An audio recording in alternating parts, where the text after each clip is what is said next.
হরে কৃষ্ণ। তো আজকে আমাদের এই হোস্টেলে সীতাকুণ্ড হোস্টেল ভক্তিবেদান্ত ন্যাশনাল স্কুলের সীতাকুণ্ড হোস্টেলে আমরা একটা ক্যারাম বোর্ড গিফট করলাম। তো গিফটটা পেয়ে এখানকার যে অধ্যক্ষ আমাদের মিহির প্রভু, প্রিয় মিহির প্রভু, ওনার মুখ থেকে জানতে চাইছি ওনার কেমন লাগলো গিফটটা।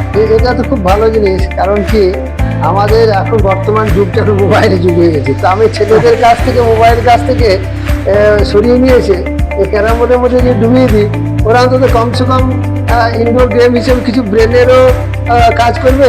অন্তপক্ষে মোবাইলের থেকে দূরে রাখার জন্য এইটা একটি ভালো জিনিস। তবে অবশ্যই অবসর সময় পড়াশোনার ক্ষতি করে নিশ্চয়ই খেলবে না। তাহলে আমরা মোবাইলকে কি বলবো আর ক্যারামকে কি বলবো? তো যাই হোক, আমাদের এই ধরনের এই যে গিফট প্রভু দিলেন, তো এটা আমি বলবো যে খুবই একটা ভালো জিনিস। এটা পেয়ে এই ধরনের আরো কিছু যদি ইনডোর গেম যদি পাই আমরা, অবশ্যই। তাহলে সেটা আমাদের বাচ্চাদের খুব উপকার দেবে এবং আমরা বৌদ্ধিক বিকাশের জন্য ভালো, বৌদ্ধিক বিকাশের ক্ষেত্রে এটা বড় ভালো কাজ করবে।